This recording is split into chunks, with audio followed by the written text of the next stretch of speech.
This is something that I've come to really enjoy about my job, and is part of the story and legend of the Quivira Coalition. I'm now going to invite to the stage the winners of this year's Radical Center Awards. So Debbie Hughes, Kate Zeigler, Alejandro Carrillo, and Bill Zeedyk. I'd like to invite you guys to come up to the stage and join me. So while they're coming up, please give them a round of applause.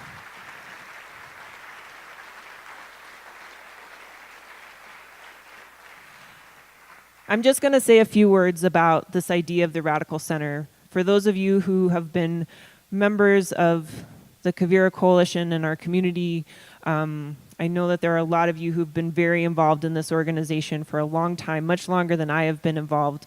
But the Radical Center is really this founding taproot of the work that we do.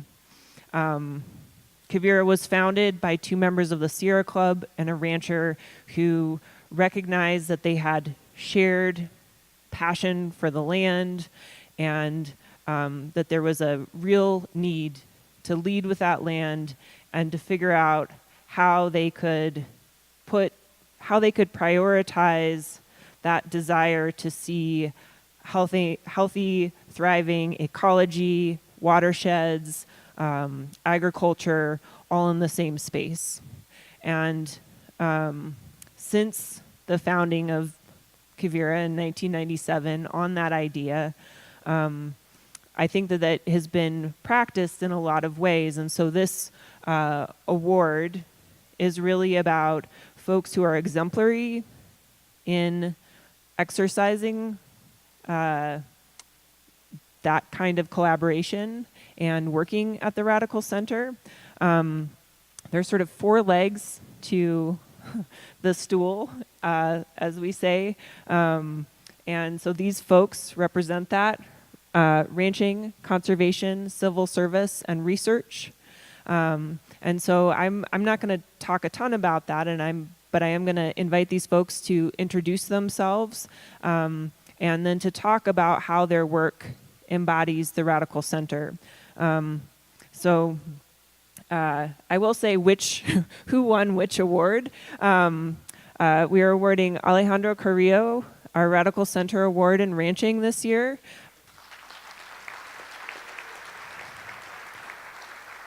He's joining us from Chihuahua, Mexico, and from El Paso, and he's doing some amazing work in his community there.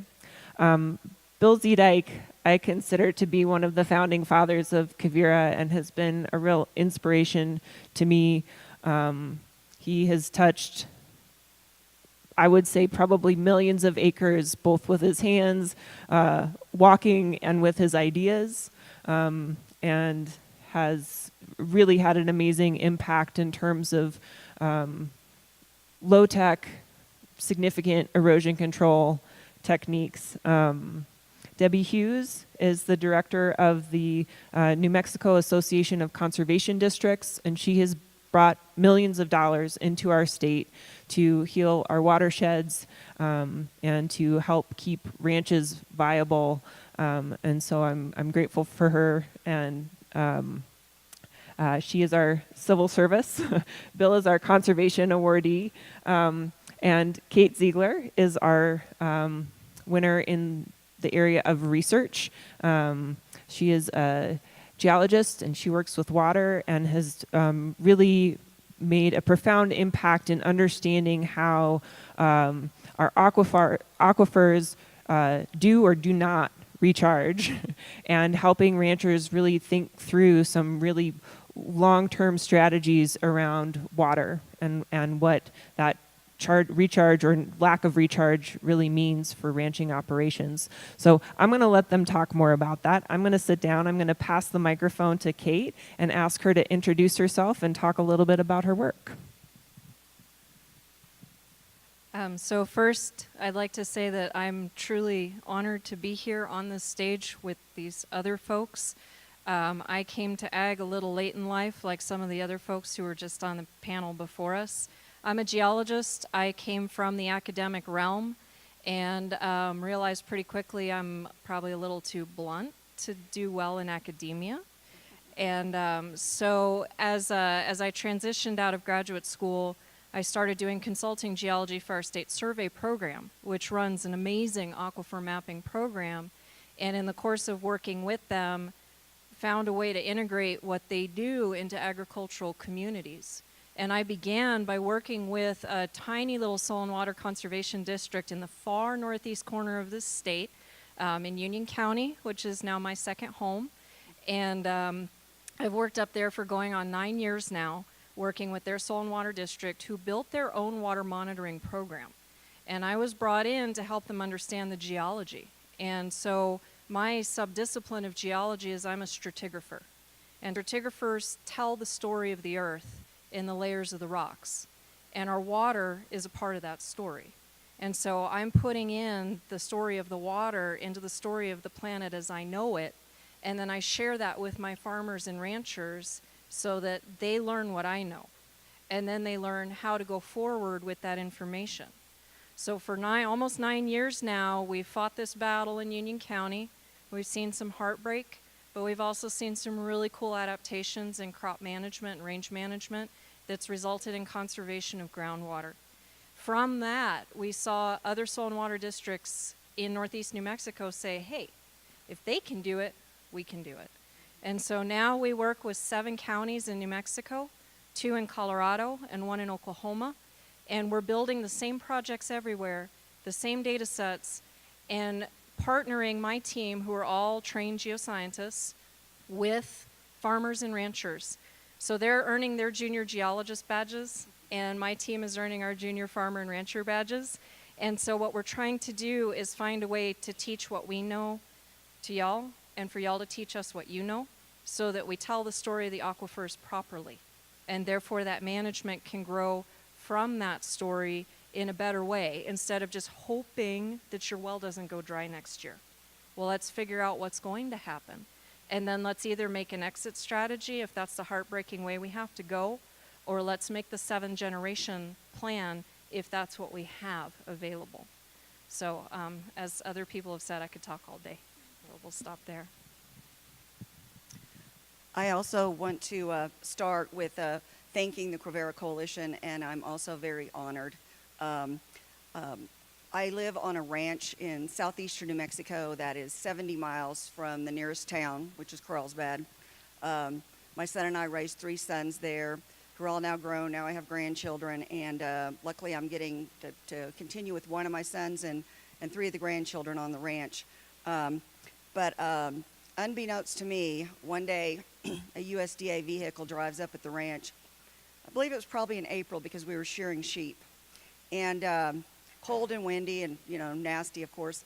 And he comes up to the shearing barn and wants to talk to me and asked me if I would be willing to serve on a local soil and water conservation district board. And my answer was, what's a conservation district board? I had no idea.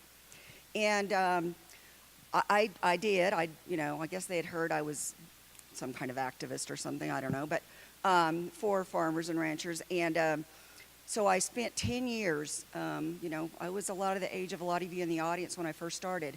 And I had a great time just learning about that local board, that Carlsbad board, and our resources and our natural resources. Luckily, I had a great mentor with Representative Joe Stell on that board with me.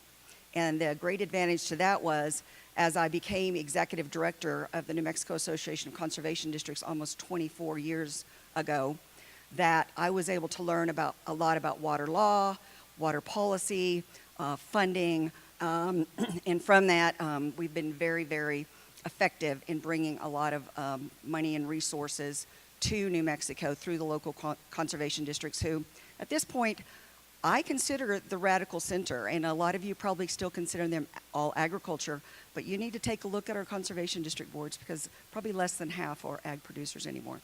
Thank you. I don't quite know where to start, but I worked for the Forest Service for 35 years as a wildlife biologist and forester. Retired. I started there in 1956, so you guys do the math.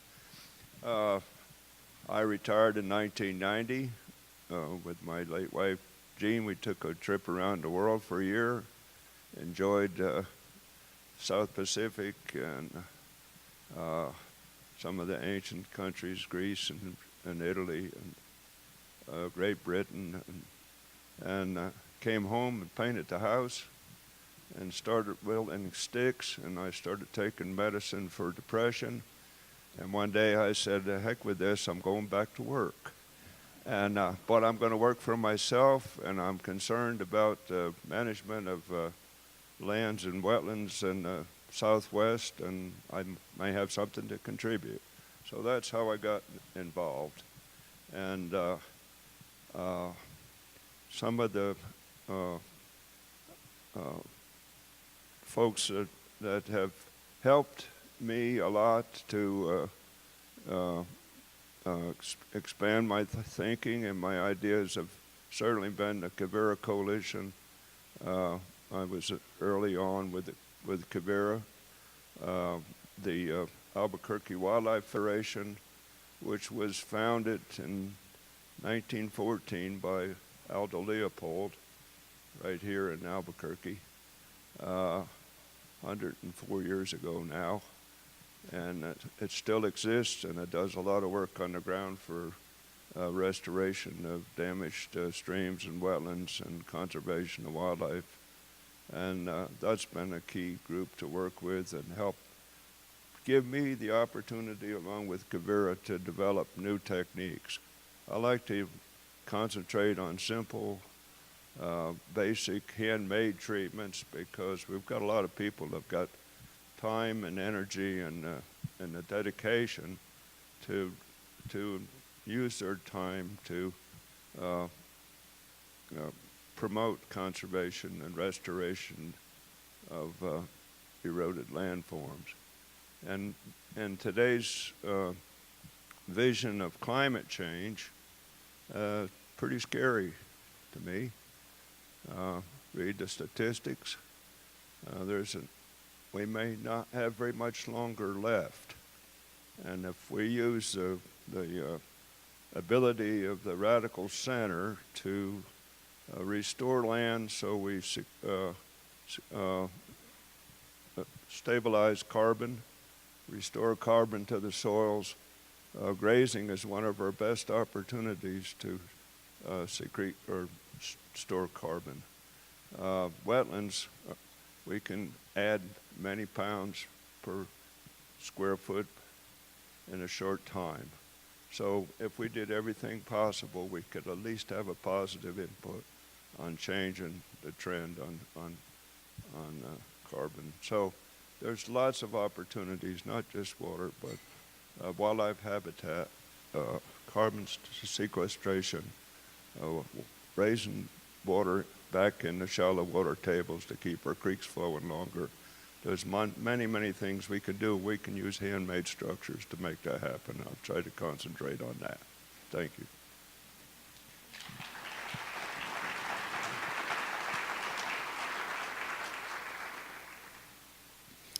Good morning.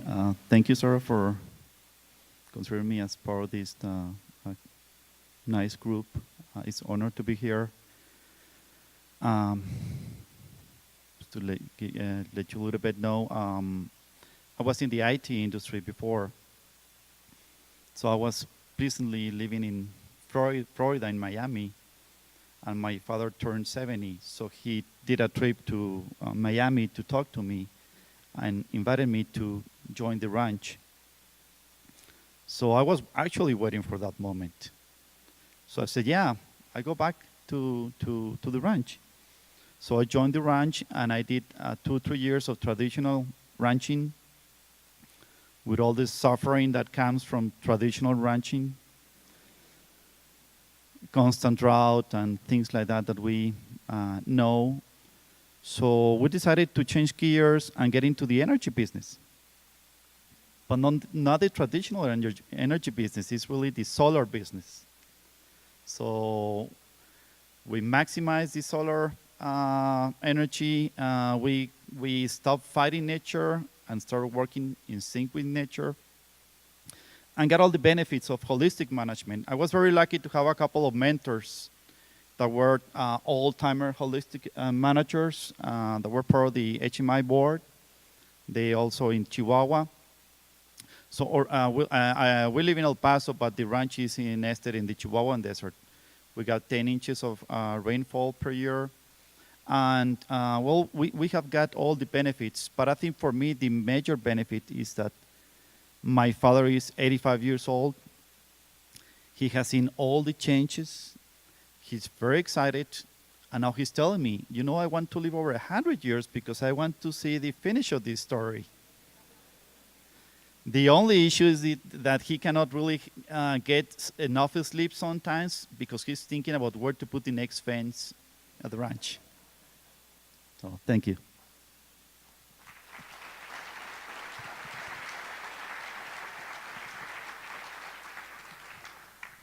I feel like it's so hard to encapsulate the story and the work of each of these individuals in such a short amount of time, because they really do carry their stories are so much richer than what we can hear in this short amount of time.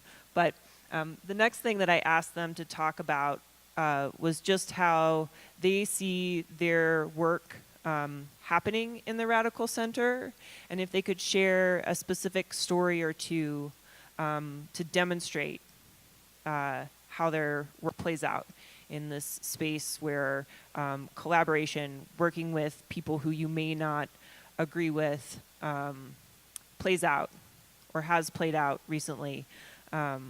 So Kate, I guess we can just go down the line again, unless you want to hand the microphone to somebody else to start. I can go ahead and start. So I actually, in thinking about this question as you posed it to us last week, I went back and I reread the statement of the Radical Center. And I read what they said for the researchers. And our statement was, the research community strives to make their work more relevant to broader constituencies. But I feel like what I've seen coming from the academic world into consulting and now into the agricultural world is we lost sight of that. That there are a lot of folks who are doing amazing work hosted within an academic realm, but that knowledge does not get transferred. It doesn't make its way back to the people who need it. And on the flip side of that, the questions that y'all have as landowners, as multi-generational producers, your questions, your fears don't get translated back to us in order for us to find the data, to ask the questions that y'all need to help to sort this out. One of the groups that I work with is the High Plains Grasslands Alliance, and it's a nonprofit that's centered in northeast New Mexico. And what we've done is constructed a group of member ranches who have questions. They have fears about a lot of the things that, for example, Bill was referring to with erosion and loss of that part of the hydrologic cycle as our soils and our lands have fallen apart. And so they took a group of ranchers and found scientists. I'm only one of a few that work with this group. And the ranchers come to us and say, these are my fears. These are my concerns. This is what I can't get to work. And they talk among themselves, but then they also ask these questions to the science team. We try to figure out how to answer them. And sometimes we don't know how to answer them. Sometimes there's some really scary things we beat our heads against and we can't feel like we're making forward progress. But one of the things that I think my team strives to do now is to bridge that gap between us as science folks and with agriculture. And so we embed ourselves in our communities. We live with our ranchers and our farmers so that we're on the ground with y'all. And we know what your problems are. And we teach y'all to speak geology and y'all teach us to speak ag. And to me, that's where we're coming to this Radical Center, that we're bringing what researchers have lost sight of a little bit. We're bringing that back to y'all. That we need to make our work relevant to all constituencies. And so that's where I feel like our role in this is coming from and is going to.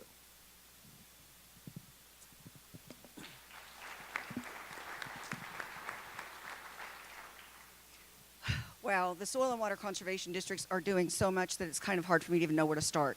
But my president, Jim Berlier, is in the audience, and he has been participating in the Quivira Coalition mentorship program. You guys hold your hands up so they can see you're over there, all the little group over there. So the conservation districts work, there's over 300 local board supervisors. They are elected. They are considered elected officials. Bringing even them around to that mentality that they're elected officials has been interesting because they think they're volunteers. And but this next round, they will be on the actual ballot along with all county commissioners, all city councils, school boards, all of that. So the responsibility is different, but they were put together. They were set up originally when USDA created the Soil Erosion Service, which became the Soil Conservation Service, which became the Natural Resource Conservation Service. They wanted a local delivery system. They wanted that local tie. Trans through Natural Resource Conservation Service and the Soil and Water Conservation Districts are voluntary incentive-based. So what that means is a lot of these Farm Bill programs, they're there to help you put in the fences, put in the waterings, do the riparian restoration, all the things that we're talking about. It's matching funding and technical assistance to help you. So if you don't know about those programs and you have land and you're an ag producer, go talk to your local conservation district, your local NRCS. But where we've ended up really the radical center is about 13 years ago, we were forced to take some Farm Bill money and start spending it on federal land. Now, coming as a rancher, I, for years, didn't like BLM. I didn't really like Forest Service, and most of the problems we had with them were problems. They were not positive conversations. When we had to start working in a positive way, and they came to the table and they said, we'll match, and this was primarily BLM at first, we'll match for dollar, and we want to start in southeastern New Mexico because we have a couple of species that are going to be listed, and if all the ranchers and oil and gas and everybody can work together to improve that habitat and keep them from being listed and be proactive, wow, what have we done? Well, we've actually done that so far. The sand dune lizard, or dune sands lizard, and the lesser prairie chicken have not been listed as endangered. And that's how we should be handling all of our endangered species that might be listed or on a list. We in this room should be doing the things on our land that keep them from being listed. So where does that lead to the radical center even more? Those people who only care about the endangered species and think all the ranchers and farmers are bad. We've had to come to the middle to work together. And what it's done is just leveraged millions and millions and millions of dollars. And we've been able, through our state association, to hire, we've got over 50 private contractors. Most of them are retired either from Bureau of Land Management, U.S. Forest Service, or the Natural Resource Conservation Service that are my staff that make me look good because they're all smarter and way more experienced than me. I'm smart enough to know to hire that kind of people. So we get a lot of work done. We have the former BLM director working for us. We just hired the former state forester. And the relationships and the knowledge that those people have of programs and people and opportunities is huge. So we're fighting things. We're looking at problems like, and Kate brought it up the other day and woke me up in the middle of the night the next night worrying about it. 8 years from now, the whole eastern side of the state could be dry. That's Clovis, Portales, and all the agriculture there and all those little communities. 8 years if we do not change what we're doing right now. The other huge thing we have right now that we're having to come and sit down at the table with oil and gas and everybody else is southeastern New Mexico ranchers are being beat to hell. And my mother's one of them. But we got $2 billion extra dollars, so we can't run them off. We need the money, we need the tax base, but we need to be able to do what we can to those ranches and help those ranches so that they can stay and survive through this oil boom that we're going through right now, because it is tough. So that's just a few of the things, but I could talk about a lot more to do with the Sakias and other folks. So.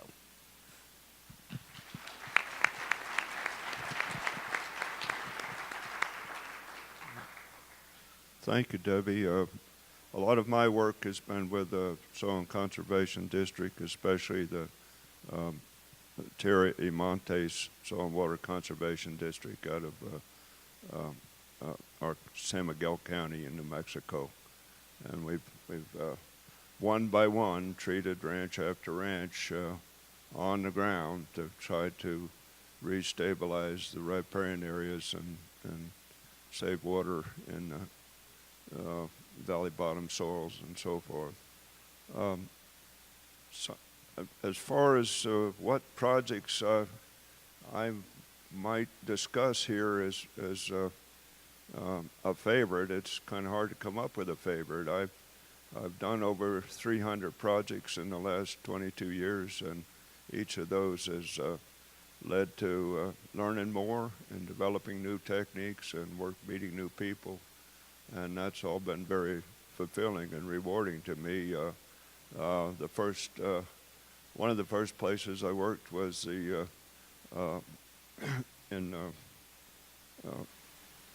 I'm sorry, I'm in trouble with my memory. In Arizona at the somebody help me with it. Hubble, thank you very much. I couldn't think of the word Hubble. The Hubble Trading Post was a key place for the Navajo people to trade with when Arizona was being developed. It was the trading post started in the 1870s, and it was a key spot for the Navajo Nation for many years.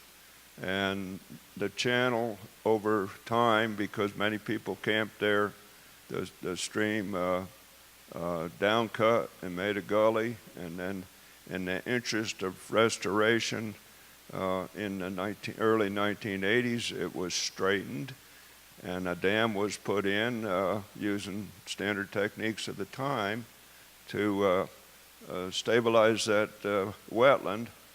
And it's a 45,000 acre watershed, so the first big rain washed away the dam, and the river down cut, and it ended up being a gully 12 to 16 feet wide and 8 feet deep and a half a mile long through the middle of the National Historic Site. And I got a chance to work there, and we usually try to beat a creek or a river into subsistence. We have lots of techniques we can use, dams and canals and levees and whatever to stabilize, quote unquote, a river. But we don't think much about natural processes that might stabilize a river. So there at Hubble, I tried to make the stream meander and let it stabilize itself. And I called that induced meandering, and I've written a book about it, and I'll be signing copies of it this afternoon. Anybody wants one. But from being a creek 8 feet deep, gully 8 feet deep, with upland plants growing on the top of the banks and 16 feet wide, now that's exactly a half a mile long, 2,600 feet long. And since 1998, when we did the work, that stream channel has increased from 2,600 feet long to 3,400 feet long. It's gone from a gully to a meandering channel. It's a wetland again, full of willows and cattails and native plants and cottonwoods. And it's perennial. It used to be ephemeral. Now has fish in it.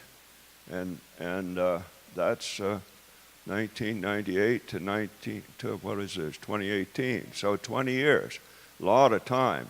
Although 20 years isn't much time to a river. We're the ones that are short on time. The river's got lots of time.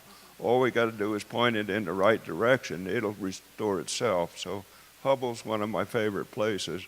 I got many more I could talk about where we've used many volunteers to help. A good example would be Comanche Creek, where Guevara Coalition has been working with the Albuquerque Wildlife Federation for 20-some years, and we've restored that to meet national standards, and it got national recognition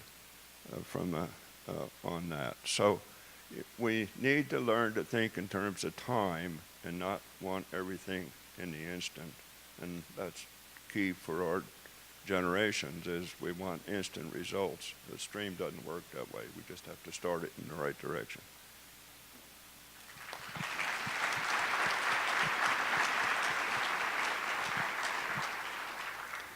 Some time ago, we had the opportunity to attend a event where Zeedyk, Alan Zeedyk was in Mexico, northern Mexico. So I had the opportunity to meet a girl there, a lady that was working for a bird conservation organization. So they were kind of struggling to protect those migratory birds that they nested, well, not they nested, but they overwinter in the Chihuahuan desert grasslands. So I told this lady, well, why don't you go to my ranch? Well, there's nothing there. It's just bird ground. Well, no, there's grass. So I struggled for 6 months to convince her to go there. So eventually she decided to take a look at it. And she asked me, so how do I get there? Well, you take this dirt road and you will find the place. How come? Once you see grass, you're there. So she went there and then she saw the grasslands and she said, well, that's exactly what we need. So that's the kind of relationships that we had been building before there was no communication between ranchers and conservationists, no communication between neighbors, sometimes even no communication between a father and son or father and daughter, between a rancher and a consumer. So that's what has happening with when we change our model from fighting nature to working in sync with nature. We talk about exciting things now. So that's been building those like broken links between communities to talk about great things. And right now, helping my neighbor, he calls me every day. So, but I was helped at the time that I started to. So what took my mentors 20 years to restore grasslands, it took me 10 years. And I do expect my neighbors and some people that go to the ranch to see it to take them 5 years to regenerate the land. So that's how this has been evolving, building links and building relationships and instead of competition, really cooperation. So, thank you.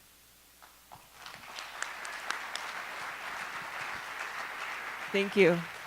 Thank you, Wow.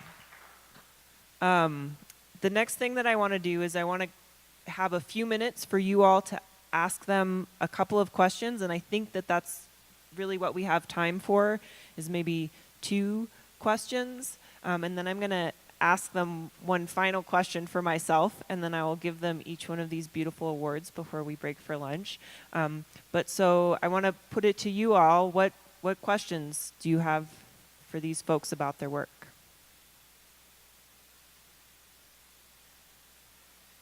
All right.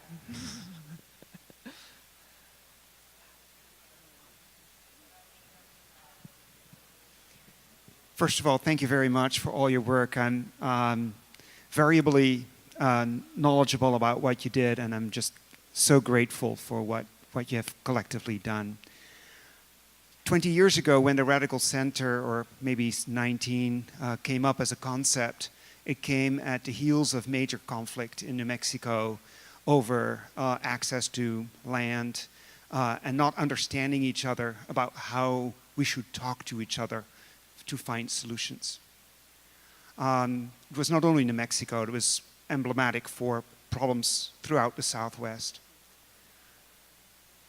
Looking at where we're now, how do you think that the Radical Center still plays a role, and how we should think about moving forward with this concept in solving solutions, closing hands, working together across all kinds of barriers to move forward? How do you see that from the place where you're sitting? I really appreciate that question. Because I'll tell you, as being an ag producer my entire life, and all my family being ag producers, there's not one single farmer or rancher that I know of that wants to do any harm to their land or that wants to do wrong. Now, what we do have is an age average age right now in New Mexico of about 62 of a farmer and rancher. So what we have is people that don't know. They don't understand. They haven't been taught the new ways. One of the most important things that we have to all do is to take care of our soil health. We can't let our soil die and blow away and wash away. We have to make sure it continues as a living organism. And I've been working with a group out of Santa Fe. I would have never thought I would have worked with, starting just the last 2 or 3 weeks ago. I didn't even know they existed, called the Climate Change Leadership Institute. And I was called up, and it was about soil health. And of course, that's what we're all about, soil health. Well, as we went through a month of talking, and we were able to reiterate and change their language from accusing and negativity towards the ag producer to very positive and proactive, and we want to help and we want to work together, it turned around the whole conversation. So to me, that's a lot of it is, and there's a lot of farmers and ranchers that would love to work some young people for a while. All the ag organizations that I work with, Cattle Growers Farm Bureau, and especially the State Department of Ag, every one of them has a young producer program of some type, where they're trying to get you on the land, to match you up with somebody, to get you working. So, if it doesn't work out, if you can't get a job with the Quivira Coalition, please look to these other organizations. And even the soil and water districts. I want to invite you to go to a local soil and water district board wherever you're located. There's 47 in New Mexico, and there's 3,000 in the United States. They meet every month by law. The meetings are open to the public. And if you just go and show interest and listen and then participate, even though you're non-voting until we get you on the board, that's one of the ways you can make a difference, because then you're going to learn about their work and they're going to learn about your interests. And we need more young folks. We started a young leadership program. Guess what my age is? 50 down, because my middle is above 50. So that tells you. So I want to invite any of you who are interested in really being proactive and getting involved with, the soil and water conservation districts. Like I said, next year we're going to be on the ballot to go visit that district wherever you're at and just show interest and learn and be involved. And the next thing you know, they'll either be asking you to run for election or trying to get you appointed, because we need the middle ground. We don't need the far left that only want to sue everybody. We need the middle ground. We need you on our soil and water conservation district boards. I think that a good example of working for the Radical Center, Jan Willem, is some of the work we've done up in Gunnison, Colorado, on behalf of the Gunnison sage grouse. Our key cooperators have been landowners there, and some of the key things that have happened is we've done structural work to try to re-wet the wetlands. Well, the wetland soils are the most productive. We're looking at 3,000 to 5,000 pounds per acre per year versus 200 to 400 on upland. So there's something in it for the rancher to make that land as productive as possible. We haven't taken an anti-grazing stand, but we have talked to those ranchers on how to manage the cattle differently so we maximize the growing season for the wetland dependent species, and that therefore maximizes the forage production. But we have to have a time of rest each year when the plants can recover from grazing. Well, they've gotten on board on that. So that fits right into the Radical Center idea. It's been critical to the success of what we've done up there. Kate or Alejandro, do you want to chime in at all?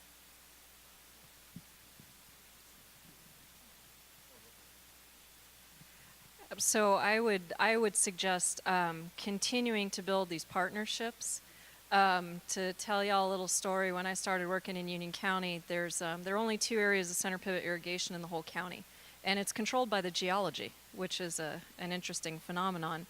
But the first few years I was out there, that water table in those center pivot irrigated areas was dropping about 8 to 10 feet a year, and it's because they were growing corn, high-grade corn, and corn was $8 a bushel. And so even in the heart of the drought, it made sense for people to plant that corn, because even if you lost the crop, the insurance still helped you at least make it through the year.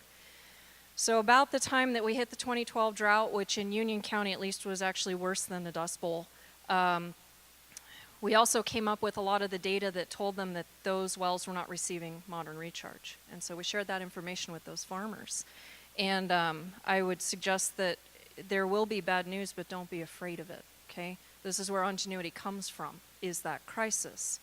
And so we shared this data with them. And in 2015, I went out to measure wells, and by now the county knew me pretty well. And as Debbie knows, there are a few pranksters up in that part of the world.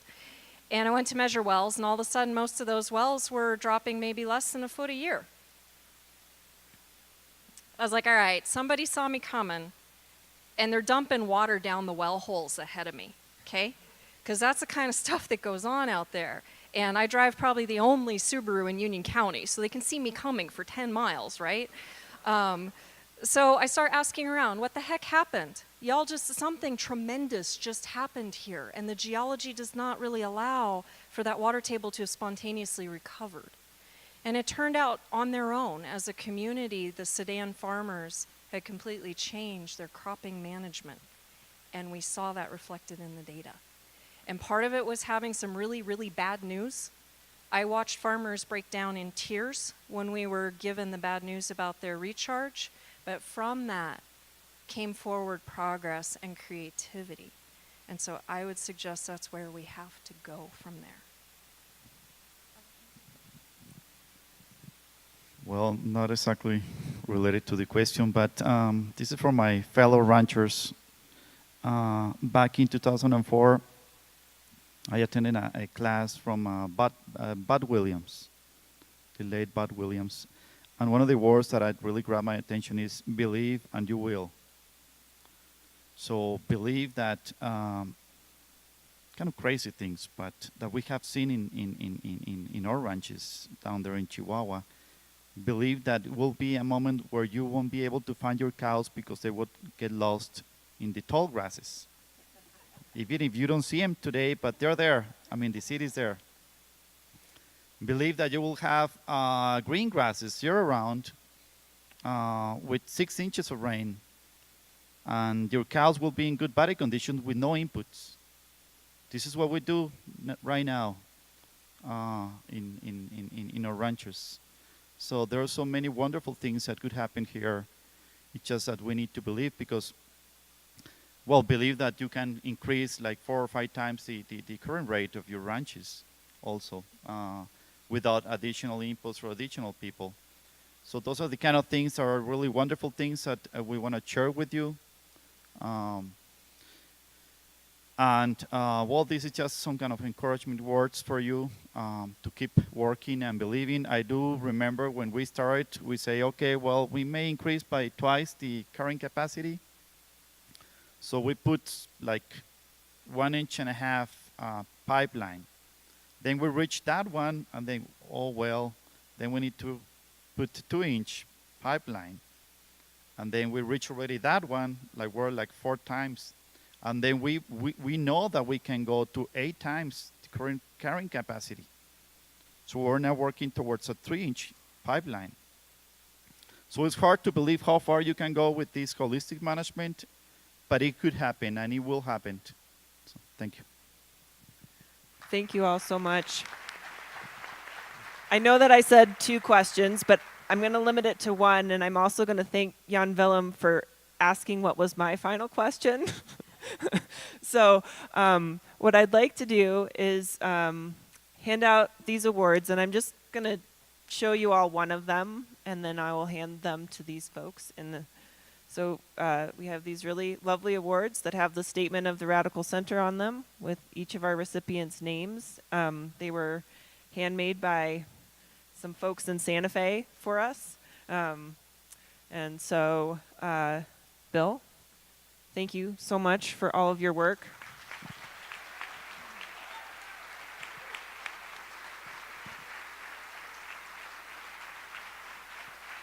Debbie, thank you.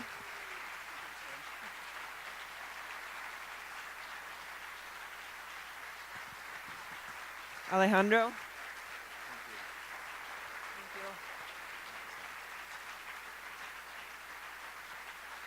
Kate.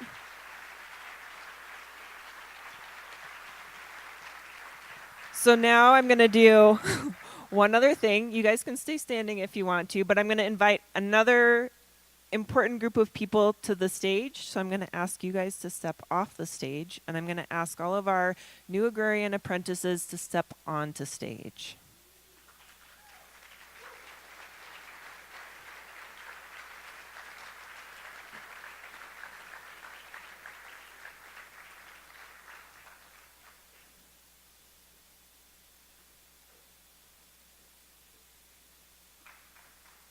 Let's give them a round of applause.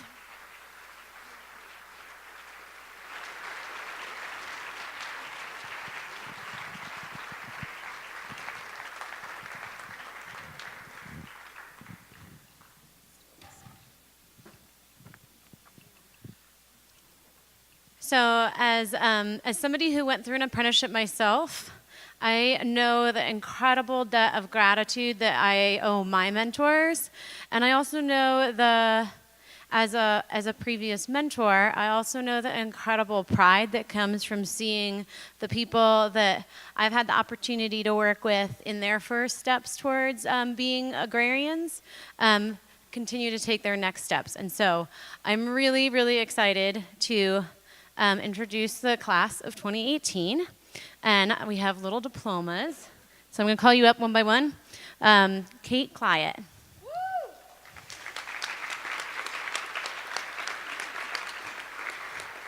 Ben Vanderhoof.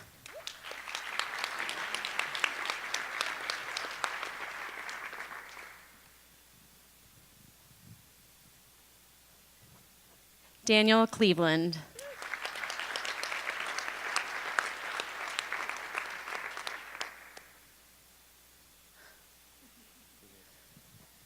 Mariana Zavala.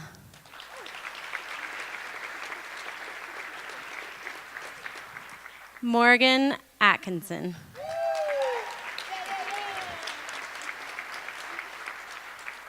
Stephen Franz.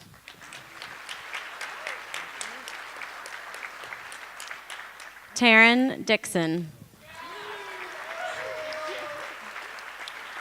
And Willard Humphreys III.